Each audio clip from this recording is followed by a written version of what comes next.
Hi guys, here is the review of the round of punishment. ఇదొక Korean movie. తెలుగులో 70 ఇప్పుడు OTT platform లో streaming అవుతుంది. Korean movies కోసం ఈగర్ గా వెయిట్ చేసే వాళ్ళు చాలా మంది ఉన్నారు. హియో మ్యూంగ్ హయోంగ్ డైరెక్ట్ చేసిన ఈ మూవీలో మా డాంగ్ సియోక్ ఇంకొక పేరు కూడా ఉంది, Don Lee main role act చేశాడు. ఈ మూవీ హీరో డాన్ లీ గురించి ఒక విషయం చెప్పాలి. అదేంటంటే తెలుగులో కూడా ఎంట్రీ ఇస్తున్నాడు Prabhas movie. Rebel star Prabhas upcoming movie spirit మూవీలో ఇతనే విలన్ అంటూ రూమర్స్ కూడా వస్తున్నాయి. అసలు ఈ round of punishment movie cinema చూసామావా, అసలు ఈగర్ గా వెయిట్ చేస్తున్నా. ఎందుకంటే హీరోకి ఒక స్పెషాలిటీ ఉంటది. స్పిరిట్ మూవీలో ప్రభాస్ గారితో ఫైట్ చేస్తుంటే ఎప్పుడెప్పుడు చూద్దాం అని చెప్పి వెయిట్ చేస్తున్నా. అదెందుకో కూడా రీజన్ చెప్తా ఈ రివ్యూలో. ఈ the round of punishment movie ఎలా ఉందో ఈ వీడియోలో తెలుసుకుందాం. ఏ ఓటీటీ ప్లాట్ఫామ్ లో స్ట్రీమింగ్ అవుతుందో కూడా తెలుసుకుందాం. అలా తెలుసుకునే ముందు మన సినిమా టచ్ అని సబ్స్క్రైబ్ చేయండి. ఎవ్రీడే తెలుగు హిందీ అని తేడా లేకుండా మంచి కంటెంట్ ఉన్న movie information, movie reviews, OTT updates మీ ముందుకు తెస్తూనే ఉంటా. అవన్నీ మీ వరకు రావాలంటే మన సినిమా టచ్ అని సబ్స్క్రైబ్ చేయాలి కదా. Please subscribe and support. ఈ మధ్య సౌత్ కొరియాలో రిలీజ్ అయిన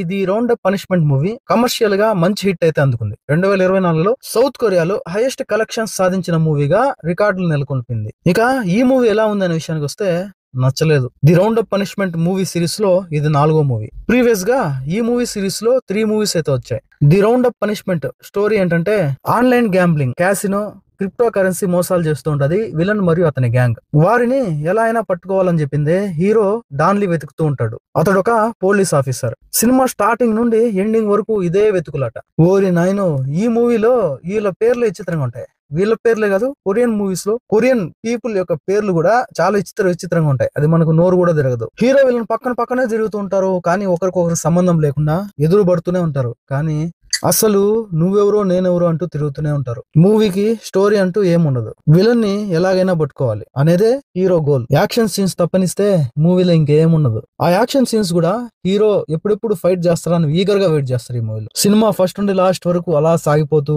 ఉంటది. ఎటువంటి ట్విస్ట్ అండ్ టర్న్ కూడా ఈ మూవీలో ఉండవు. నేను చెప్పా కదా స్టార్టింగ్ లో ప్రభాస్ గారు స్పిరిట్ మూవీలో డాన్ లీ గారు విలన్ గా యాక్ట్ చేస్తున్నారని చెప్పి, దానికోసం ఈగర్ గా వెయిట్ చేస్తున్నా అని చెప్పి. ఎందుకంటే ఈ మూవీ చూస్తే మీకే అర్థమవుతుంది. లిటరల్లీ డాన్ లీ ఫైట్స్ ఉంటాయి ఈ మూవీలో. ఎప్పుడెప్పుడు ఫైట్ చేస్తాడా అని చెప్పి ఈగర్ గా వెయిట్ చేస్తాడు. అసలు అది చెప్పడం కన్నా మీకు చూస్తున్న అర్థమవుతుంది. ఆ గుద్దుడే గుద్దుడు, ఆ గుద్దుడికి ఒక్కొక్కరికి పుచ్చ పగిలిపోతుంది literally. Don Lee fans previous గా డాన్ లీ మూవీస్ చూసిన ప్రతి ఒక్కరికి ఈ మూవీ అయితే నచ్చుతుంది, అందరికి అయితే నచ్చదు. డాన్ లీ కోసమే సినిమా చూస్తే తప్పకుండా నచ్చుతుంది. ఆ ఫైట్స్ ఆ విధంగా ఉంటాయి. అమ్మ బాబోయ్, అవి మామూలు ఫైట్లు కాదయ్యా స్వామి. దాంతో పాటుగా హీరో మూమెంట్ ఉంటది, డాన్ లీ మూమెంట్ ఉంటది, బాడీ మూమెంట్ సూపర్ ఈ మూవీలో. దాదాపుగా 1 hour 45 minutes నేను ఎప్పుడెప్పుడు డాన్ లీ ఫైట్ సీన్ వస్తుందా అని ఈగర్ గా వెయిట్ చేసి మరీ చూసాను. ఇంకొక విషయం ఏంటంటే డాన్ లీ ఎక్స్ప్రెషన్స్ అంతా ఒకే విధంగా ఉంటుంది. ఫైట్ సీన్స్ లో, కామెడీ సీన్స్ లో, కోపంలో ఆ ఫేస్ ఎక్స్ప్రెషన్స్ ఒకేలా ఉంటాయి. బ్యాక్గ్రౌండ్ స్కోర్ డీసెంట్ గా ఉంది. ఫ్యామిలీతో అయితే కలిసి చూసేయచ్చు. ఎటువంటి మసాలా సీన్స్ అయితే ఉండవు. విలన్ గ్యాంగ్ కి సంబంధించిన